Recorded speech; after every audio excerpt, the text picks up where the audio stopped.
حضرت عبداللہ بن عباس رضی اللہ تعالی عنہ سے مروی ہے کہ نبی کریم صلی اللہ علیہ وسلم فرماتے ہیں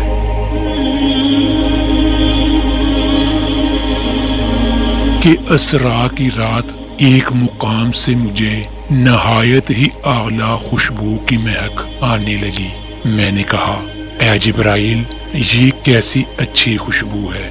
تو انہوں نے جواب دیا کہ یہ فرعون کی بیٹی کی کنگھی کرنے والی خادمہ اور اس کی اولاد کی ہے۔ اس کی شان پوچھی گئی تو عرض کیا فرعون کی بیٹی کو کنگھی کرتے ہوئے اس مومنہ خاتون کے ہاتھ سے اتفاقاً کنگھی گر پڑی تو اس کی زبان سے بے ساختہ بسم اللہ نکل گیا۔ فرعون کی بیٹی نے کہا اللہ تو میرا باپ ہے۔ اس خادمہ نے جواب دیا کہ نہیں، میرا اور تیرے باپ کا پروردگار اللہ ہے۔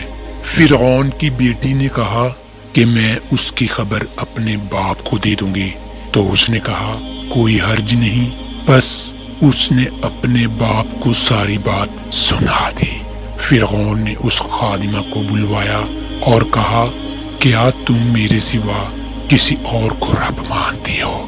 کہا ہاں، میرا اور تیرا پروردگار اللہ ہے۔ فرعون نے اسی وقت حکم دیا کہ تانبے کی گائے کو آگ میں تپایا جائے۔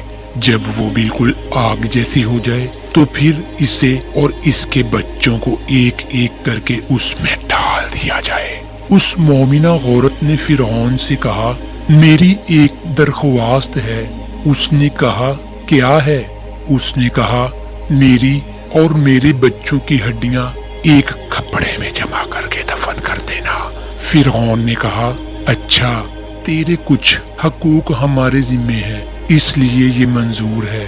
بعد ازاں فرعون نے حکم دیا کہ ایک ایک کر کے اس کے بچوں کو آگ کی طرح تپتی ہوئی آگ میں ڈال دو۔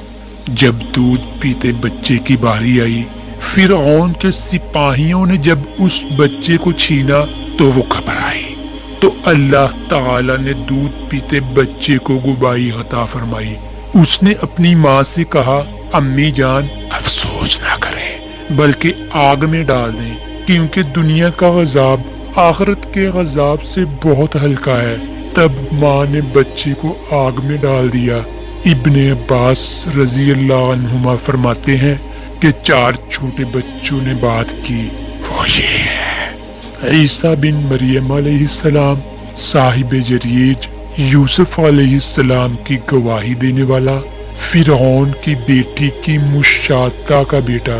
اللہ تعالی ہمیں بھی ایسا مضبوط ایمان دے کہ اسلام کی خاطر جان دیتے ہوئے بھی ایمان کمزور نہ پڑے بلکہ اور پختہ ہو جائے۔ آمین۔